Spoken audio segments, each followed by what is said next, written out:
Some of you worked with him when he was just choreographing, and then when he was directing and took what stayed the same and what was different. Was he more nervous when on his first directorial I gig? liked him better as a choreographer than he. I didn't have a good time on Redhead. He was.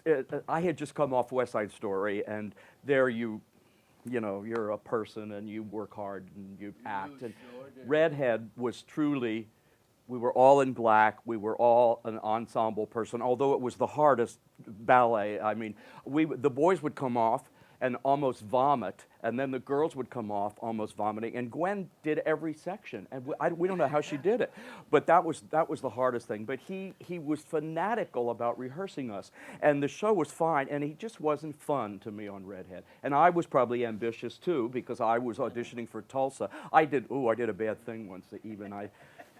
I skipped rehearsal in Philadelphia and played sick, and took the train into New York to audition for the third time for Tulsa. And I know I could get kicked out of Equity if they know that, but we're all family here, so what the heck. Are you sure? I didn't. Anybody from Equity here? He was working so hard to prove his direction success on Redhead that I didn't have that much fun. On New Girl in Town, sensational. In the movie A Pajama Game, all that. But Redhead, he was worried, and he wanted a hit, you know. There was one time, I said this last time, but the dancers kept rehearsing on days off even, and we rehearsed at the Lulu Temple in Philadelphia, and the floor was so slick, and we were doing da-da-da-da, jete on the floors, and Kevin Carlisle got so annoyed, oh, Marcy, that he sort of screamed at Bobby, and he said, "What are you doing, trying to kill us here?" and all that. But we went to one of the producers, Jimmy Carr, and asked him to lay off of us rehearsing, because we were as perfect as we could be at that point as dancers in Redhead. But, I mean, I still worship the guy, but I liked him better when he didn't have that pressure. Did you get Tulsa? No, yeah, later. I didn't get it originally, but I did later, yeah.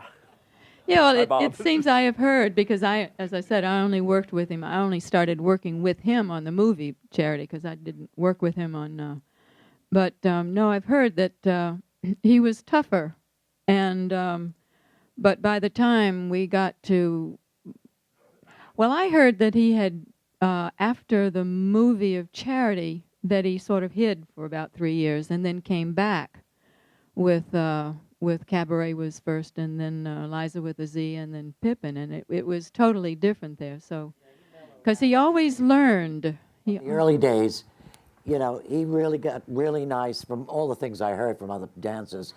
But when he first started out, he was so influenced by all the stories about Jack Cole, Jerry Robbins, how they used to pick on one dancer. And he did that in New Girl. He picked on that one girl all the time. Remember Joni Petlack? Oh, yeah. He picked on her all the time, and she was gorgeous. And he picked on somebody in Redhead, too. Right. But he thought he had to do that because Jerry Robbins did it and Jack Cole did it. He had to do it. But his original shows, he was very athletic, you know. He had a lot of acrobatic stuff for the boys, and the boys were always jumping. And he wanted to see it full out all the time. But he was very conscious of ballet at one point. He wanted pointed toes, which was unlike him. And we had to wear tights in rehearsal for Redhead. You know, he went through a ballet thing. And well, he used to scream at us, you know, point your feet, get up on those toes, you know. And we did it. And we'd do it for 8 hours of rehearsal. And then he'd complain when we asked for a 5-minute break. So, you know, there are different sides of Bobby. He could be wonderful, absolutely, and I adored him.